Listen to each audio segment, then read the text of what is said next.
How Ted Cruz paved the way for George Santos to pocket loans.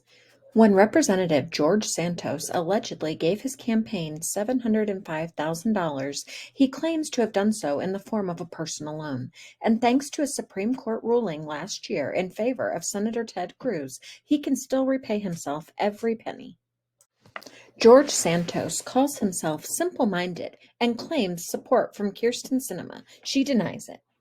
But in that same interview, the freshman congressman from New York appeared to add to a growing list of fabrications by detailing a recent conversation with Senator Kyrsten Sinema, whose office said this had never happened.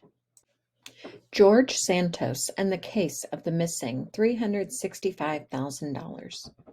But deep within Santos' campaign filings, the New York Times found another eye-catching number, $365,399.08 in unexplained spending, with no record of where it went or for what purpose. The mysterious expenditures, which list no recipient and offer no receipts, account for nearly 12% of the Santos campaign's total reported expenses, many times exceeding what is typical for congressional candidates. George Santos insists he won't be forced out of Congress. I am not backing down. Many Republicans in Santos's district and state and in Congress, and most Democrats, would rather his career in the House was done after an extraordinary run of sensational stories since his election in November. Santos' resume has been shown to be largely made up. Wild claims about his family history and business career have been debunked. Apparent appearances as a drag queen in Brazil exposed. He has been accused of criminal behavior, in part in relation to a charity nominally set up to help distressed animals. He has been accused of sexual harassment by a former aide. When politicians have no shame, the old rules don't apply. But the United States is now in an era of post-shame politics. For a politician willing to put up with embarrassment, condemnation, a raft of jokes from late-night comedians, and a swarm of reporters chasing them day after day, surviving scandals is easier than it used to be. The time George Santos tried to raise crazy money to host a simple rally for Trump. The plans were over the top, group member Lisa Bennett Joseph said in an interview. Santos wanted to raise too much money, she said. You have to start small and local. Santos was defensive about the unusually high price tag for a local event.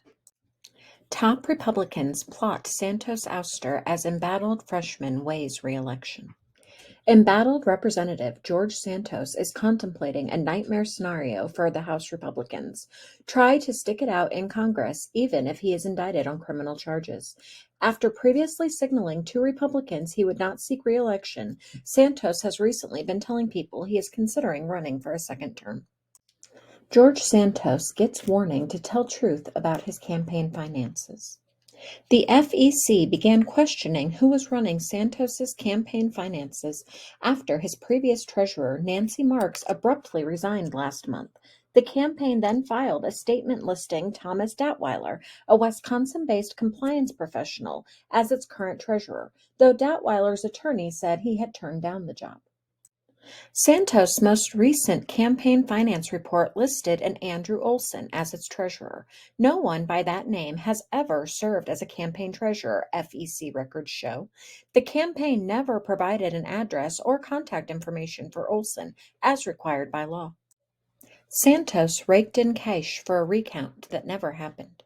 That didn't stop Santos from creating Devolder Santos for Congress recount, less than 24 hours after Election Day, a fundraising committee that raised and spent hundreds of thousands of dollars, supposedly in connection with a recount that was never in the cards to begin with.